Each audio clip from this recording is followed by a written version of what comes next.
Hey fellas, how's it going today? We're just gonna make another video because I haven't made one in a while. We're just gonna call it a shop talk video, okay? What's going on today? I'm really just cleaning up the shop a bit to get ready for the next phase of my Chevelle project that I'm doing. Like I said, I'm just cleaning up a little bit, and I want to talk to you guys a little bit about my first Chevelle and the way things were back then when you were building a car and stuff.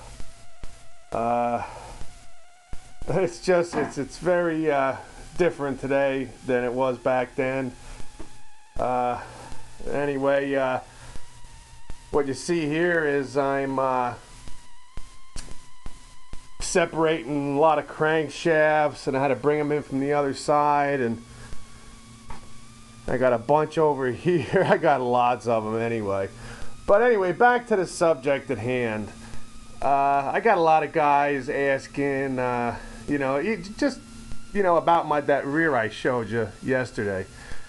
And I got to thinking, and it's just kind of funny how these days, how you have access to computers where you can look up, your different casting numbers and what year, had this rear, that rear. And you have such access to such information. It's incredible, from when I was a kid. When I built my first Chevelle, I remember when I built my first Chevelle, I was like 19, 20 years old, and I was looking for a Posi rear at the time. And a friend of mine at work, his name was Tony Metro, and if you're out there, buddy, how you doing? I wish I knew where you're at, to say hello. Anyway, he told me about this particular rear end, and we went up to Pennsylvania to pick it up in a I think it was a 73 Cadillac or something, 74 Cadillac.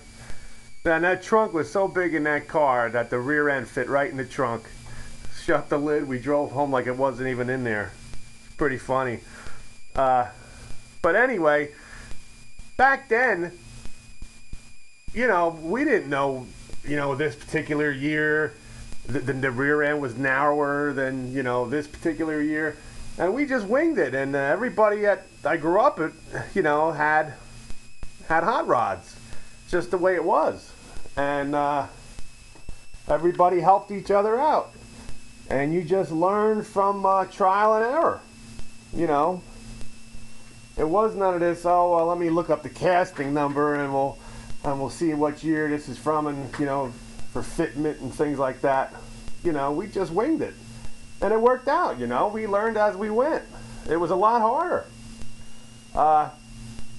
And the reason I'm talking about this stuff today is, a fella asked me about that rear, and I told him, I said, the first Chevelle was a 64 through 67. The rear was a couple inches narrower. And there's a lot of discussion online, people saying, oh, you can't use one of those early Chevelle rears in a 68 through 72 Chevelle. It just won't work. And I know for a fact I did it, because the rear that I bought that particular time I was just talking about in Pennsylvania, that was out of a 66 or a 7, I think. It was like 2 inches narrower. I have the numbers upstairs. I don't remember the exact measurements offhand, but and there, these younger guys, oh no, you can't fit it in there. This won't fit, that won't fit, and you can do it. You can put an early Chevelle rear, like I said, 64 through 67, in a 68 through 72. It can be done. And also they were saying, oh, you can't fit the bigger tires in the wheel wells. And yes, you can. It does give you a little bit more room, like 2 inches, which would be an inch on each side. So I just wanted to let you all know that it can be done. And well, anyway, enough of that. I just want to show you.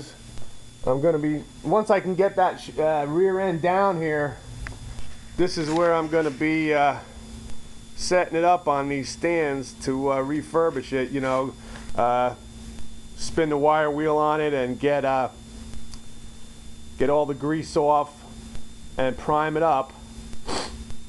And then I'm looking for the stuff I use actually on my first Chevelle, and the paint was called Restoration Black, and it's made by GM.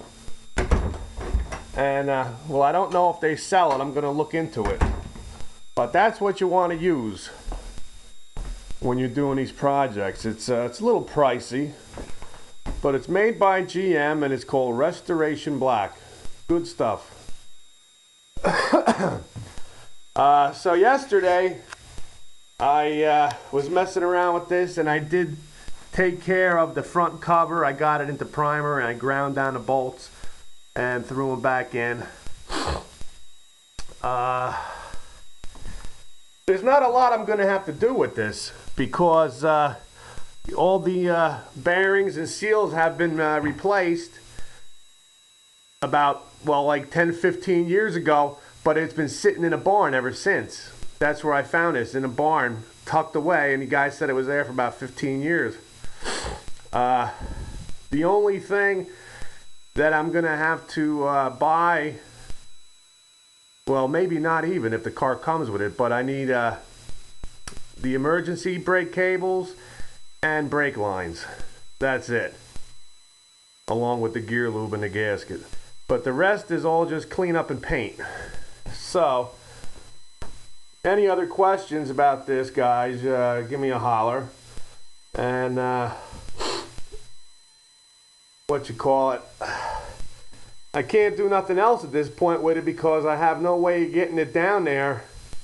I haven't got any help here. I'm gonna need some guys to help me do that. It's incredible that I was able to get this in here, just me and my wife. You know, she's only like 100 pounds, and my back is shot, so I barely made it this far. I don't know how I'm gonna get it down there, but we'll get her done. And once I get it down there set up, then we'll shoot a few videos of how she's progressing. I want to just kind of say thanks to all my subscribers. You know, like, I don't have an awful lot of them, but the people that do watch my videos, I want to say I really appreciate you. And I enjoy watching your videos too. So it's a good thing all around for everybody. Shout out to my buddy Hambone. I wish I was out there with you catching some fish and spinning some wrenches. You know, it'd be a good time. I just know it would. And all the other guys, hope everybody's having a good day. And I'll give you something to watch today, because I haven't got a lot going on. All right, guys, take it easy.